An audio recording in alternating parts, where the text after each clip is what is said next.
This is Jonathan again. It's a beautiful, gorgeous day in November 2010.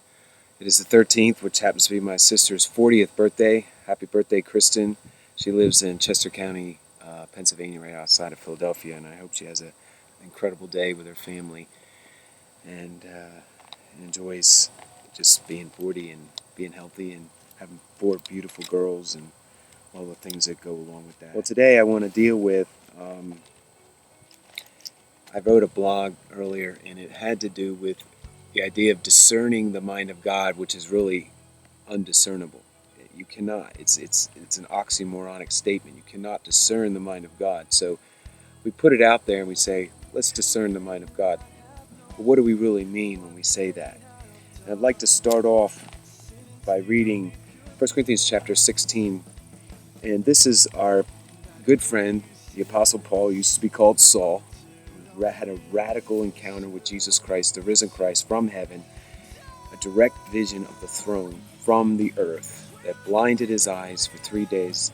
Apart from God's intervention, he would have killed him, but he had a purpose, and he wanted to save him and raise him up, an instrument in his hand to take his message of resurrection life, the fact that he was Messiah, the king, the true king, not Caesar, but he was king of the world, king of the nations, king of kings. And Paul submits to this call. What could you do when you had such an encounter as Paul had? But he submitted to this call, and he had to submit to the rest of it, which was the life of being bound to the will of God as a bondslave. As Jesus said in one of the Psalms, David, as a foreshadowing of what Jesus' spirit was going to be like, he said,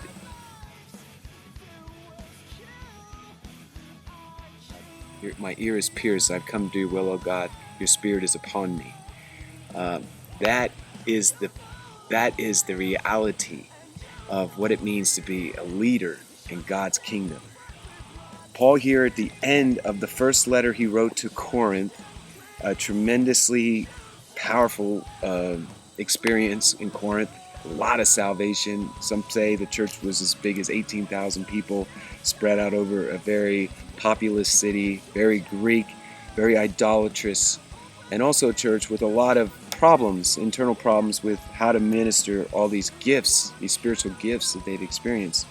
So Paul is saying to this church at the close of this first epistle that he wants to come and see them, and he wants to visit with them, but he doesn't know when. And listen to how it's written here in the English.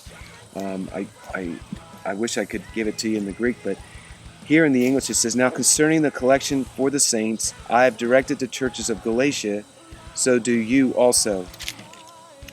As I have directed the churches of Galatia, so do you also. That on the first day of every week, let each one of you put aside and save as he may prosper, and no collections need to be made when I come. And when I arrive, whomever you may approve, I shall send them with letters to carry your gift to Jerusalem. And if it is fitting for me to go also, they will go with me. But I shall come to you after I go through Macedonia, for I am going through Macedonia." Basically, he has a general direction of where he's headed. He has a region, it's called Macedonia, Philippi, and he's going to head that way, and he's hoping he can somehow get over to Corinth, but he doesn't know for sure. 6 it says, "And perhaps I shall stay with you and even spend the winter, that you may send me on my way wherever I may go." Here he's saying, if I can come your way, I hope to stay maybe for the winter, but after that I have no basic idea where I'm going. And then in verse 7 he says, "For I do not wish to see you now just in passing, for I hope to remain with you for some time if the Lord permits. But I shall remain in Ephesus until Pentecost." What he did know was that in the present term, where he was on the calendar as far as the feasts of God, he was coming up to the Shavuot, or Pentecost, and he said, "I'm going to stay here until this feast is completed," which means that Paul celebrated the feast. Why? Because the church celebrated the feast. The Jews celebrated the feast. The Messianic Jews, the Jesus-loving Jews celebrated the feast. The Gentiles weren't required, but Paul, as a rabbinical Jew, as a Pharisee who was taught under Gamaliel, kept keeping the feasts, and he used these feasts as an opportunity for witness. And then he says, a wide door for effective service has opened to me, and there are many adversaries. Now, in these first 9 verses, we learned that Paul, experienced man of God, who had seen Christ personally in his glory, who had been taken up, as it says in, I believe it's Galatians, but we know that Paul had an experience in heaven itself. He was taken out of his body. Could have been when he was stoned, he was left for dead, that he truly was dead, and that God brought his spirit back into his mortal body to continue his work on the earth, to plant churches, to appoint leaders, to pray and to intercede for the church as it was growing, to instruct the church, to write all these wonderful epistles that we use now as references on how to do church. But this same Paul did not know where he was going. And I bring this up today because my family and I, 7 children and my precious wife, we sit in North Carolina. We were hoping to go to Canada earlier this year, and a door was closed. And then we were, temporarily, but it was a year at least that we were told you cannot come here because paperwork wasn't done right and whatever. God orchestrated so that I could not go to Canada as I had planned earlier in the year.